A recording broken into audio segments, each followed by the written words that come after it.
Mukunda jewellery first ever factory outlet Vizag లో grand opening. విఏపై 2 to 12% మాత్రమే. No making charges. 5 గ్రాముల వెండి ఫ్రీ. బంగారం కొనుగోలు చేయాలనుకునే వారికి ప్రస్తుతం కొంత ఊరట కలిగించే పరిస్థితి కనిపిస్తోంది. గత కొన్ని రోజులుగా పసిడి ధరలు క్రమంగా తగ్గుతూ వస్తున్నాయి.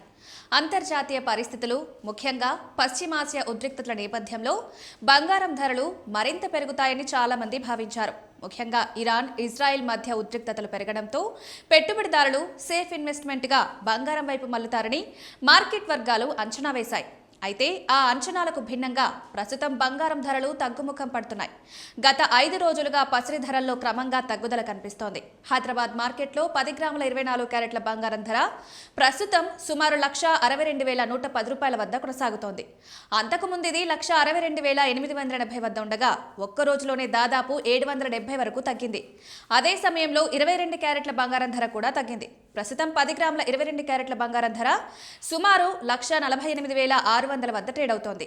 ఇదే ధరలు విజయవాడ, విశాఖపట్నం వంటి నగరాల్లో కూడా కనిపిస్తున్నాయి.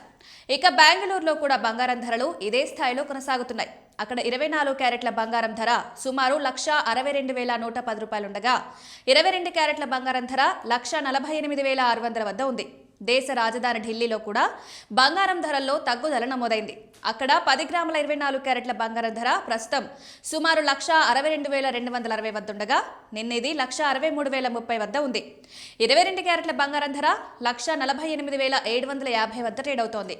బంగారం ధరలతో పాటు వెండి ధరలు కూడా కొద్దిగా తగ్గాయి. హైదరాబాద్లో కిలో వెండి ధర ప్రస్తుతం సుమారు 2,94,900 వద్ద కొనసాగుతోంది. నిన్నది 2,95,000 వద్ద ఉంది. దాదాపు 2.85 లక్షల వద్ద ఉండగా బెంగళూరులో కూడా ఇదే స్థాయిలో ట్రేడ్ అవుతోంది. మొత్తం మీద అంతర్జాతీయ మార్కెట్ ప్రభావం, పెట్టుబడిదారుల ధోరణి, డాలర్ విలువ వంటి అంశాల కారణంగా బంగారం, వెండి ధరల్లో మార్పులు కొనసాగుతున్నాయని మార్కెట్ నిపుణులు చెప్తున్నారు. ధరల్లో తగ్గుతున్న నేపథ్యంలో బంగారం కొనుగోలు చేయాలనుకునే వారికి ఇది కొంత అనుకూల సమయంగా భావిస్తున్నారు.